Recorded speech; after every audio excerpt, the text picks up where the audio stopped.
Hello everyone, তোমরা সব কেমন আছো? আমি জয়িতা।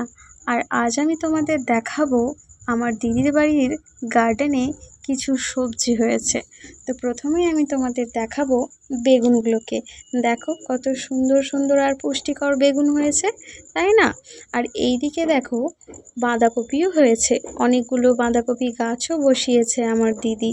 আর এইদিকে দেখো টমেটো, টমেটো রানী সবেতেই আছে, তাই না? এখন অবশ্য কাঁচা আছে, পাকতে কিছুদিন সময় লাগবে আশা করি। আর এইদিকে একটা অদ্ভুত জিনিস, সত্যি বলছি, দেখো এই গাজরটা কি অদ্ভুত দেখতে, তাই না? মনে হচ্ছে দুটো যেন ঠ্যাং ডান্সিং করবে। সত্যি ভারী অদ্ভুত, কিন্তু আমি কিন্তু এমন গাজর দেখিনি। আর এইদিকে দেখো কাঁচা লঙ্কা, এখন ঝাল ঝাল কাঁচা লঙ্কা আমি কিছু তুলে নেব। তো চলো, দেখা হচ্ছে নতুন ভিডিওয়। বাই।